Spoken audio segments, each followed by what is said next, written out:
Squirrel, squirrel, squirrel. In this episode, let's talk about the 5 signs it's time to turn your side hustle into a full-time business. Hi, I'm Katie McManus, business strategist and money mindset coach, and welcome to the Weeniecast. Squirrel. Your brain is lying to you. It's lying to you about what you think is possible for you. It's lying to you about how much time things are going to take off. It's lying to you about what you are capable of. Case in point, over 3 years ago, I got on the phone with a woman named Lauren Lefkowitz. She'd booked a sales call with me. She wanted to start a coaching business. And in her intake form, she had been very specific that she had a 5-year plan. She worked full-time doing HR and a whole bunch of other stuff for a company. And she had this passion for coaching. Coaching had recently changed her life, taken her back from the beyond the brink of burnout, and shown her exactly how she could show up better at work and in her life. And through going through this journey, she'd realized that she wanted to become a coach herself, but she didn't believe that she could do it full time yet. So as she was booking the call with me, she listed off her 5-year plan. She was going to start a side hustle coaching business that she would run for 5 years until it got to the point that she could take it full time.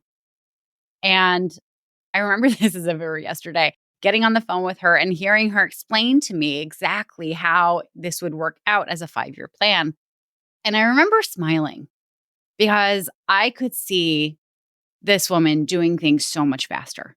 She had drive. She had ambition.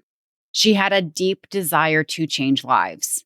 On top of all of that, she had this beautiful charisma and way of speaking that I could just see her on stages and writing books and putting herself out there in really brave ways. So towards the end of the call where we were deciding if we would work together, I remember kind of agreeing to sure, like this can be a 5-year plan. Yeah, okay. Fast forward 5 months, we celebrated her leaving her job. Just like Lauren, your brain is lying to you about how long it's going to take for you to start a side hustle and take that side hustle full time and be able to leave your 9-to-5 job.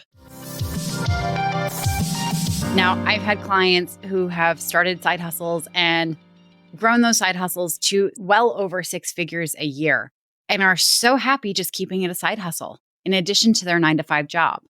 And of course, there's immense benefits to doing that. You have a secure income that you don't have to worry about. You have benefits. You have vacation time. And then, of course, anything that you make in your side hustle is just the cherry on top.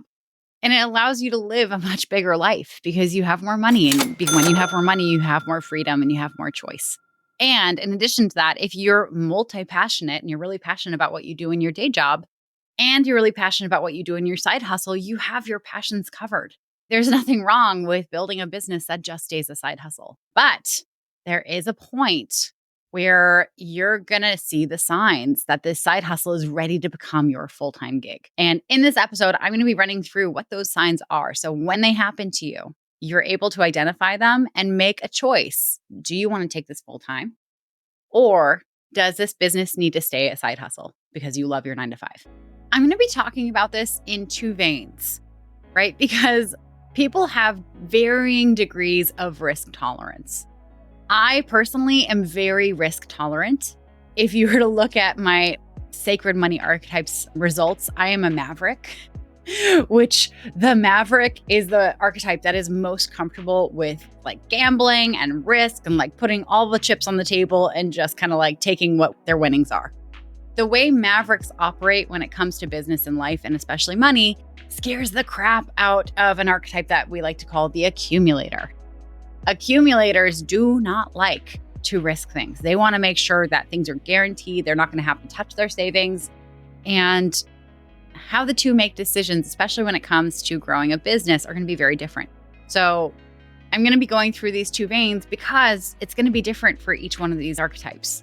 If you're really risk averse, then we'll talk through what your signs are going to be. And if you're really risk tolerant like me, the signs may be a little different.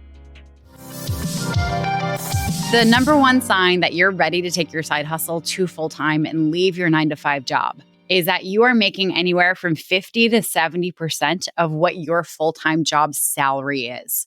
And of course, on the spectrum of risk tolerance and intolerance, we can kind of make a direct correlation. If you're maverick-ish and very risk tolerant, you can probably withstand making a little less because you're not going to be crushed by the anxiety of needing to make up the difference really fast. If you really struggle with risk and risk just does not feel good to you and it adds unnecessary pressure that doesn't make you more productive, then you want to be making more per month in your side hustle, and that'll make you feel more secure in leaving your 9-to-5. I will also say that leading up to this point, as you're building your side hustle and as you're kind of plotting your escape from corporate life, every single dollar or euro or pound, whatever currency you're working in, that you can save, I would save if I were you. It's really tempting as you make more money to be like, cool, I have more money. I'm going to go and spend it. I'm going to go invest in this, and I'm going to invest in this, and I'm going to invest in this. Sure, there are investments that are going to help you make more money in your business. For instance, investing in a training course that's going to show you how to do it, or working with a coach, or maybe hiring a copywriter. But that's not to say that you need to go and hire all these things. As much money as you can save, I want you to save, because that is going to be your nest egg, your runway for when you go full time. Because let's look at the worst case scenario. Say you are an executive leadership coach and you started a leadership coaching business on the side of your 9-to-5. And let's say you make $10,000 a month from your 9-to-5. 70% of that would be $7,000. Let's say that's 7 clients. And let's say, you quit your job and 2 months afterwards, after you've had no salary and you're just making money from your business, 2 of your clients end. So now you're down to half of your normal salary. That's really scary, especially if that does not cover your base necessities for your life. And it's that much scarier if you do not have money socked away to backfill it as you need.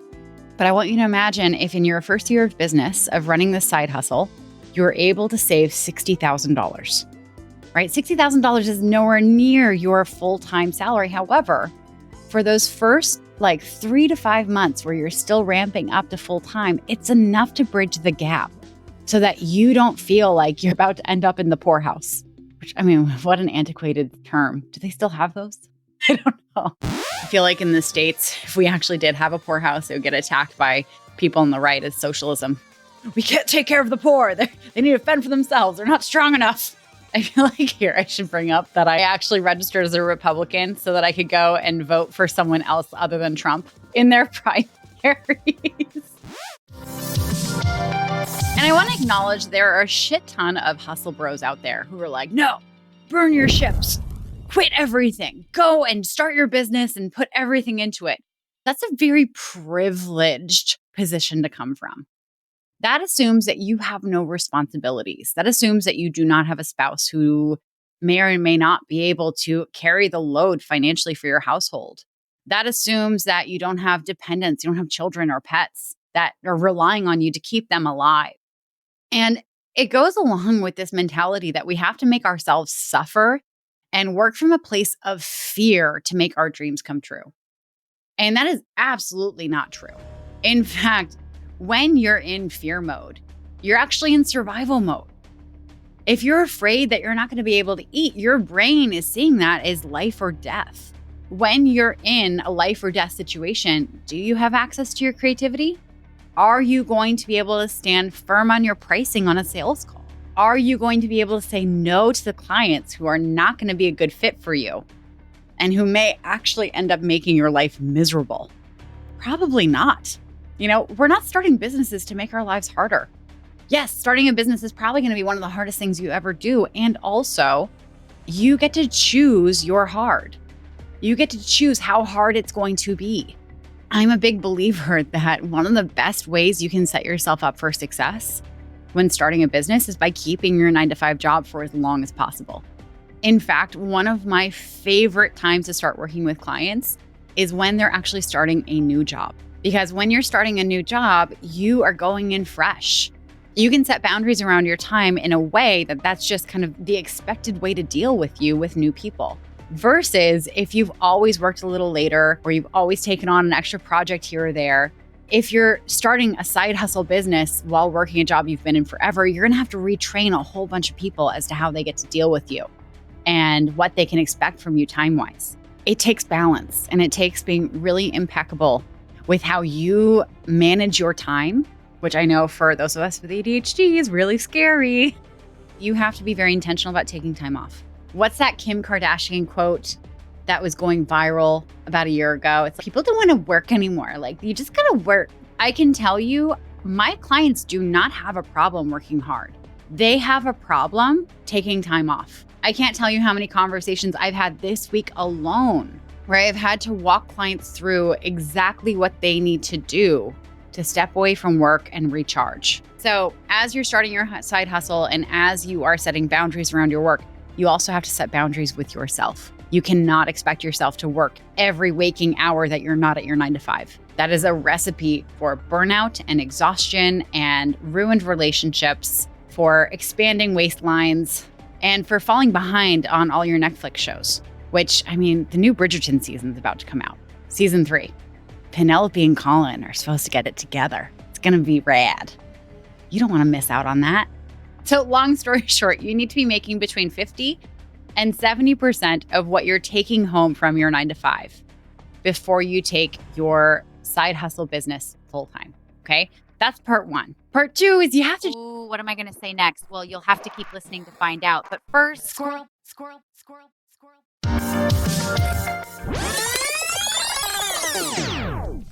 Part 2 is you have to check in with yourself. There's going to be a point in running this business where you either are fully ready to go and do it. This next bit is not something that's going to happen for everyone, right? Because some people really enjoy their 9 to 5. They really enjoy going to work and contributing to a company and their coworkers and working with the clients in whatever capacity they do that. There's nothing wrong with keeping your 9 to 5. But at some point, for some of you, you're going to have this moment of, I'm done. I can't do this anymore. I cannot go to this job and spend my time there and do this work and deal with these people and everything under the umbrella of what you do there. It's just your spirit will be spent. Another moment in that building, either virtual or real, will be something that you just cannot muster the strength to make yourself do, right? Because you've seen the other side. And this is kind of what happened with Lauren and a bunch of my other clients when they realized they needed to take their business full time. They just could not keep going with it because they'd seen and experienced the joy that they have doing work that they actually love. And they'd seen evidence that they could actually make money from it and be successful at it. Sometimes this point will come before you're making a certain percentage of your income. And here's where we really need to assess what your risk tolerance is. If you're completely risk intolerant, unfortunately, sometimes you're just going to have to force yourself to continue with the 9 to 5 for a few more months until we build your side hustle business up to enough of your full-time income so that you feel confident enough and safe enough to successfully take it full-time. If you're risk tolerant like I am, you can absolutely at that moment be like, what's worth more to me? The paycheck where I'm trading my soul and all my energy every single day, or doing work that I really love and having some risk here. You know, maybe some months will be a little tight.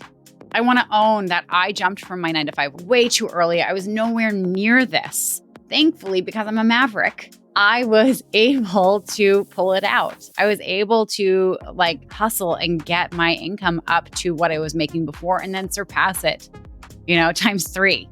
That's possible for some of us who aren't crushed by the pressure to make it work.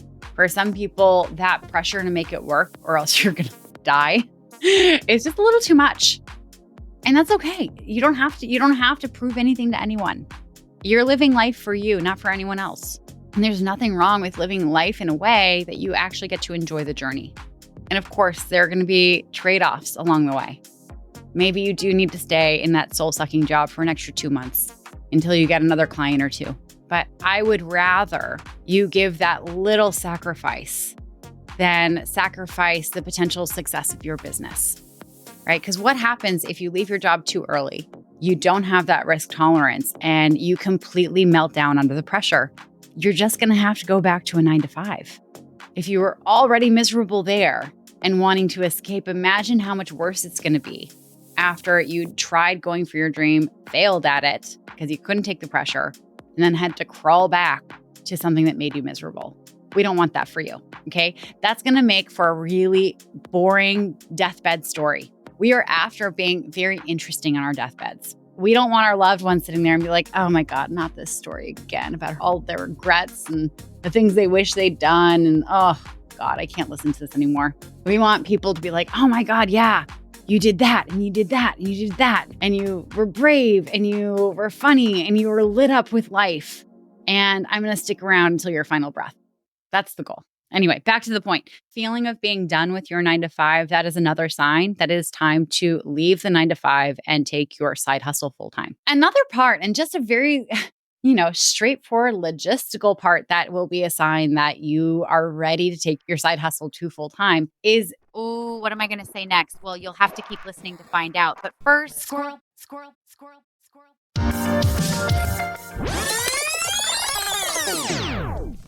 Another part, and just a very, straightforward logistical part that will be a sign that you are ready to take your side hustle to full time is whether or not you have consistent leads. Do you have consistent new business coming in? If it's still at that stage where it's really unpredictable and you can't count on getting a client every single month, maybe you get a big client every 7 months. Depending on how much that client's paying, that might be enough. But if it's not, you're taking a huge gamble going full time.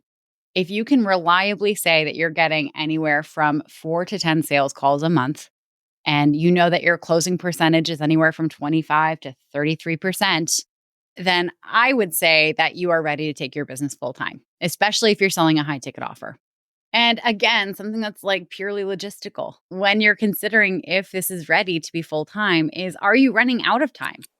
There comes a point in running a side hustle where you know that you could do more and make more money if you just had another 5 or 10 hours in a week. And if you're at that breaking point where you just don't have the time to put into it because you're spending 40 hours a week at your 9 to 5, that's really a time to consider, should I be jumping from the 9 to 5? Now, this part you want to check up against the first bit where you're making 50 to 70% of your 9 to 5 income. Because if you're only making 10%, it doesn't really matter. If you're running out of time, you could do more if you had more time. Like, that's not enough. The last bit is, do you have the savings for this? One of the inescapable truths about life is that we live in meat suits that require things like food and water and shelter and clothing. I mean, unless you're part of a nudist colony and you live in a really warm climate where there are no mosquitoes. But still, you're going to need food and shelter and water. So we need money to make this work. And that money is going to come from one of two places. It's going to come from the business itself, or it's going to come from our savings. I can guarantee you one thing as a business owner, you will have slow months. You will have months where you're panicking about money. Cash flow will kind of dry up or slow down, and you're going to get spun into a panic. It doesn't really matter if you're a maverick or you're an accumulator or any of the other archetypes. When that happens, as a human, you're still going to need to pay your rent or your mortgage and go and buy groceries and go and buy food at restaurants and buy some clothes. And if you can't do that, you're not going to be able to move forward with the business. You're going to be backed into a corner. And we're not designing businesses where you just barely survive. That's not the point. That's one of the reasons why when I get on the phone with potential clients and I ask them how much money they want to make, I actually throw out their first answer. Because the first answer everyone always gives to that question is, oh, well, here's the base amount that I would need to survive. If I wanted to eat ramen every day and barely make my electrical bill and mooch Wi-Fi off of my neighbors and pay rent for a really shitty apartment that I would have to downsize a whole bunch and maybe get rid of my cat to get into, I would be willing to make this much, and that would be fine. That's not the answer I want. I want the answer of how much money you want to make. How much money do you want to make so that you can live in your ideal home? So that you can adopt 10 more cats, live your best Taylor Swift life. My favorite fact about that woman is that she is the crazy cat lady that we all aspire to be secretly. Personally, I'm kind of allergic to cats, so I can't necessarily be a crazy cat lady, but I can have a deep appreciation for them.